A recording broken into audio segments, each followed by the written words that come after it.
Tatanggal tayo guys ng lumang tint.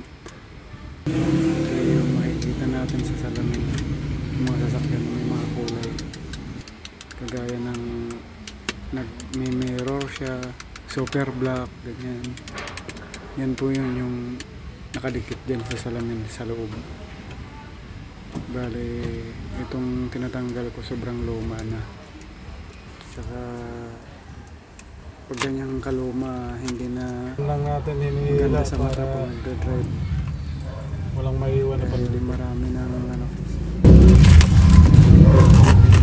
para walang masyadong linisin. Alam mo to, sobrang luma na ng tint nito. Hindi na malinaw ang tingin mo sa labas.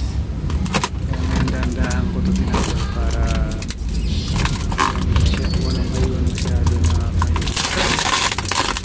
Napansin na ito ang kapal ng tint dahil masi sa pag-observe ako dito.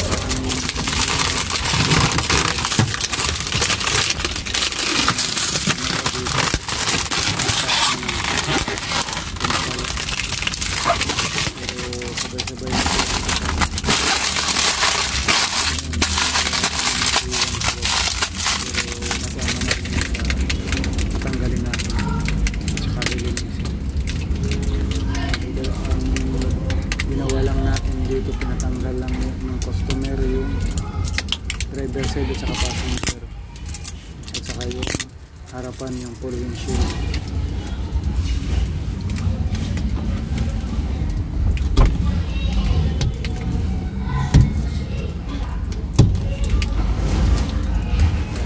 konting tsaga lang tanggal namin.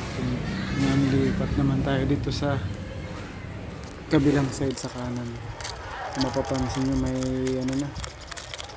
may mapa na tuklap. Pinas-forward ko na yung para mabilis, para di kayo mainip. Ngayon dito naman tayo sa front windshield. Kung mapansin nyo ang linaw, parang walang tint sa actual nyan. Kung nakita nyo ng personal, madilim. Kaya minsan yung lalo na pag sa cellphone makikita mo talaga maliwanag, pero pag sa actual niyan sobrang dilim. Pero pag ikaw na mata mo na mismo ang tumingin dyan sa personal, madilim talaga, madilim din. Kaya ngayon ang ginagawa ko ngayon, nag-i-scraping na ako yung mga natirang pandikit. Ayan, tinatanggal ko na. Kaya yun lang yung natin ngayon, pambigas-bigas sideline. Habol sa hapon ko na ito inumpisahan, alas 3 na.